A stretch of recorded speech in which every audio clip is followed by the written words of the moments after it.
In 1956, British paratroopers jumped into the Egyptian desert. Their mission was simple: seize the Suez Canal. And they succeeded.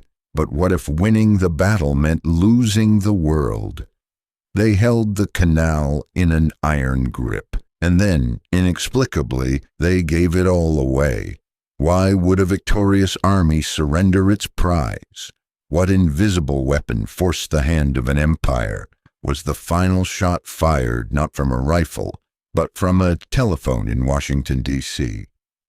This is the story of how the British Empire was brought to its knees, not by an army, but by a secret financial ultimatum that changed the world forever.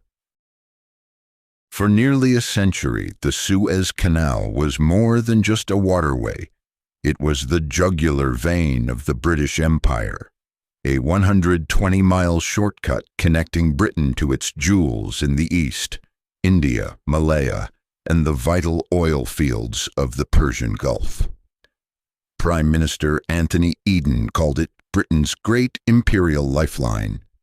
But in July 1956, Egypt's charismatic new leader, Gamal Abdel Nasser, nationalized the canal.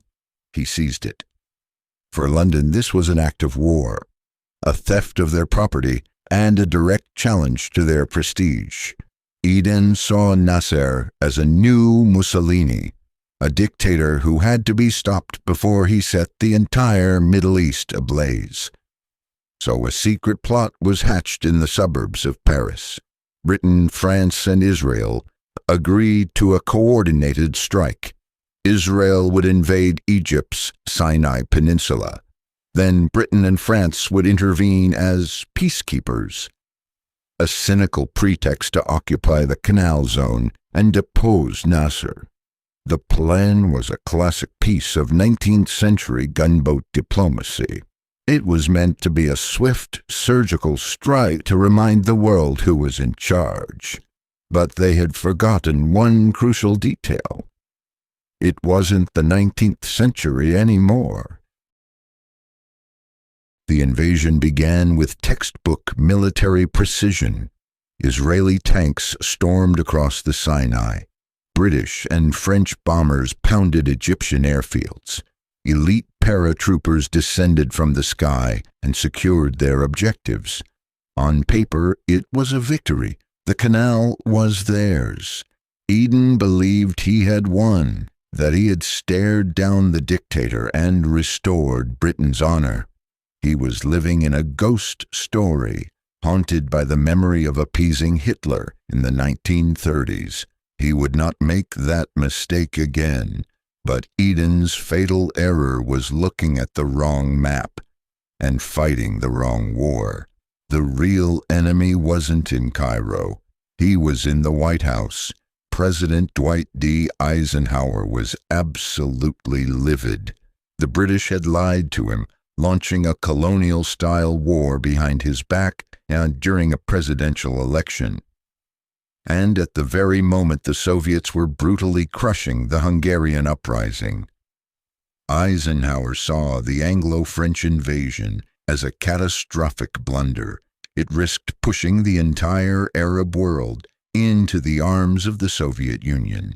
It made the West look like hypocritical imperialists, while they were trying to condemn Soviet actions in Hungary. Eisenhower had to end it. And he had a weapon far more devastating than missiles or tanks. He had the United States Treasury. This is where the secret history begins, the part that was never taught in school. The British economy in 1956 was a house of cards. It was crippled by post-war debt, much of it owed to the United States. Its currency, the pound sterling, was vulnerable. When the invasion started, a global panic began. Traders and foreign governments started selling off the pound in massive quantities, a run on the pound.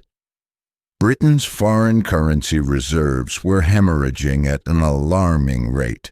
To stop the collapse, Britain's Chancellor of the Exchequer, Harold Macmillan, needed an emergency loan from the International Monetary Fund, the IMF.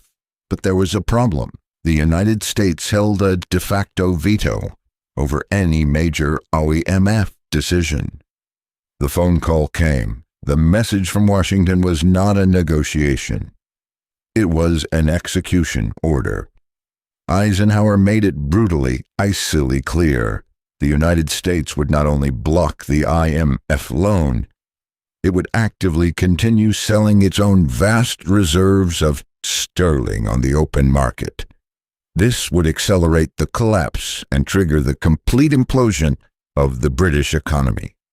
It was financial blackmail on a global scale. The choice was simple. Abandon the Suez Canal immediately. Or face national bankruptcy.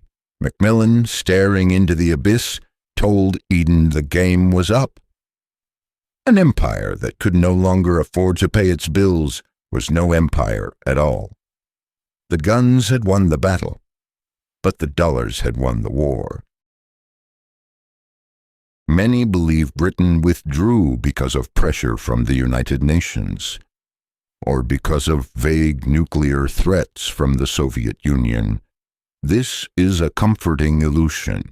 UN resolutions are meaningless without the power to enforce them, a power the US denied. The Soviet threats were bluster, aimed at gaining influence after the fact. The truth is far colder. The retreat was ordered not in the halls of the UN, but in the merciless logic of the currency markets, controlled by a single phone call from Washington. The Suez Crisis was not a military defeat. It was a public execution. It was the moment the world saw the crown pass from the British Empire to the American one. The British lion had its teeth, but its roar was now dependent on American credit. The lesson was burned into the psyche of global politics forever. True power is not just the ability to project force, it's the ability to turn off the money. The world order was rewritten, not with treaties signed in ink, but with balances calculated on a ledger.